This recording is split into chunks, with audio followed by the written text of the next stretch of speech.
Hello, true believers. Shoutout, Sean Geek Podcast. One of the tweener episodes. I'm stuck in traffic here, and I thought I would just do some recording.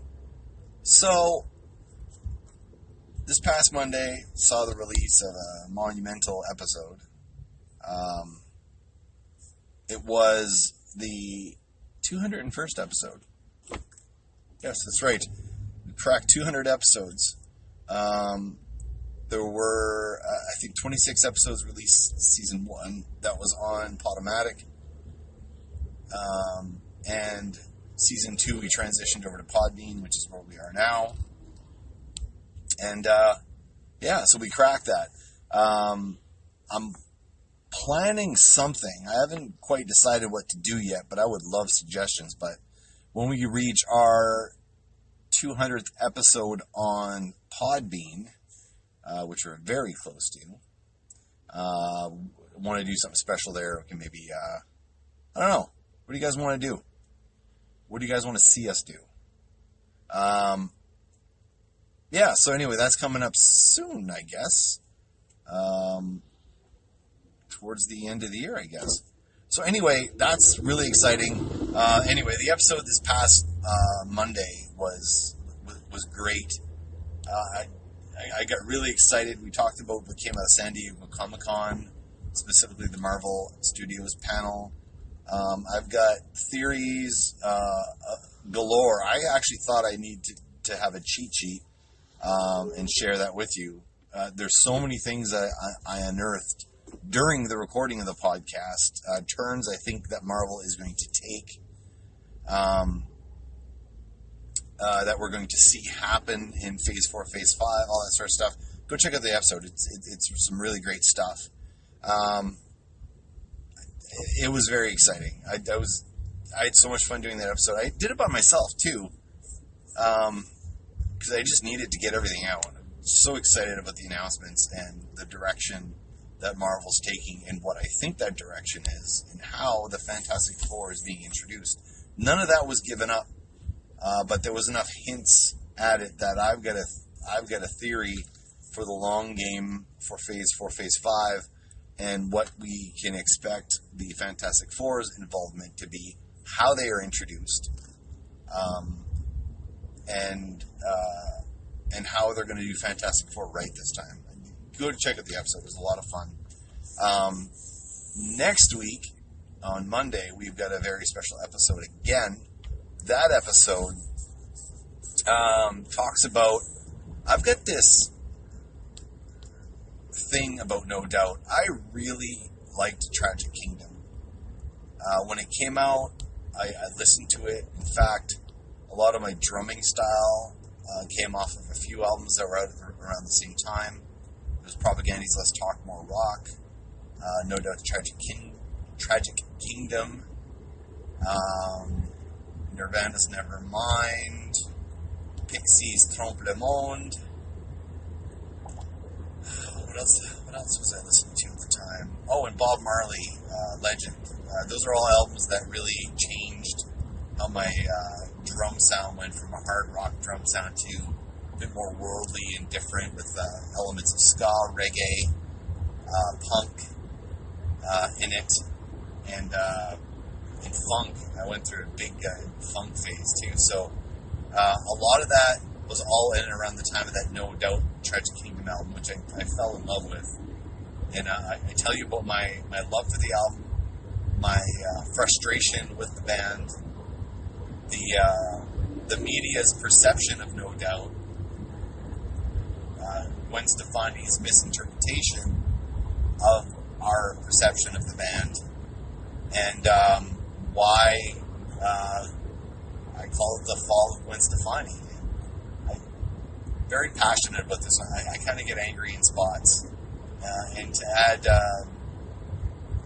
to that, like, there's a whole thing about Adam Levine with Maroon 5 at the end that I got really excited on that one. I'm very passionate about music, and I'm very passionate about things I like, and I try to keep a clear head when I'm talking about music, especially when I see bad things happening in music that I think need to be addressed. So go check out that episode. On the music front, hey, if anyone is a fan of Awaiting the Answer, I don't know if you've know them or not. We played with them a bunch of times when I was in Dome. Great bunch of guys. I mean, just really good guys. I really enjoyed playing with them, and they're one of those bands where their music just continued to evolve. The first time I played with them, they were a good band, and they've evolved into a great band. They've done these kind of subtle changes here and there, and it just seems like that band's always evolving into a better lineup. The reason I'm calling them out here is that the drummer has left the band, but I think this opens up a spot in that lineup to really take them to the next level. I think they need a drummer right now that can take them to that next level. And I think with that spot vacant, it leaves a lot of room for a really great drummer to come in and just take them to the next level. I think they need a drummer that's a little outside the regular zone they were playing. I think they can take that music right to the next level. And I think, mark my words, but if they can get that engine in that car that is awaiting the answer, there's nothing to stop them from getting to that next level. The band that everybody talks about, I think they're just missing that one piece to take them there. So anyway, they are looking for a drummer. If you are a drummer and you have a great set of skill, but also able to perform, because I think that band needs a drummer who can perform. And I don't mean, the technical stuff is great, but you need a guy who can perform. You don't want a guy just sitting behind the kit doing the work. You want a guy that's actually able to contribute to the songwriting side and all that stuff. And I think that's the piece that they need right now. So if anyone's looking, you can find Awaiting the Answer on Facebook and Instagram, all that stuff. Just look for Awaiting the Answer, and you will find them. One more music note. I'm going to try to keep this down to 10 minutes as a tweener episode. But what do we got going on here? I just, as I was leaving work, Dylan from work, great dude, great taste in music, funny guy. He just said, Sean, new Tool is out right now on all streaming services. I'm like, what? So, went into my car, grabbed it on my Google Music, and listened to it.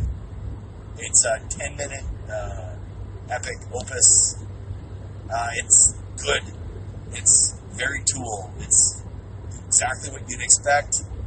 Got some neat stuff in there. It's one of those bands that I don't forget about them, but when I listen to them, and I actually listen to them at a stereo that sounds great, and I hear that rhythm section, it's just like, god damn, that's a rhythm section. That's a freaking awesome rhythm section. And it really drives everything about them. It's just awesome. So anyway, new Tool is out. Go check it out. Go take a listen. New album's dropping God knows when. This has been the Chinese democracy of Tool albums. But it will come out, and man, I hope it kicks. Anyway, hey, look at that, 9:20. Look at us doing a great time. So anyway, like I said, look up Awaiting the Answer. Check out this past Monday's episode. It's going to be great. It is great. Go check it out. Next Monday's episode. If you're a music fan, specifically if you're not a fan of No Doubt, or you're a fan of ska and you hate No Doubt, I think you should listen to this, because there's some great insight, I think, about why that band is great and why that band is not great, and all the in-betweens there. Really worth checking out. And that's it. I'll see you guys on the flip side.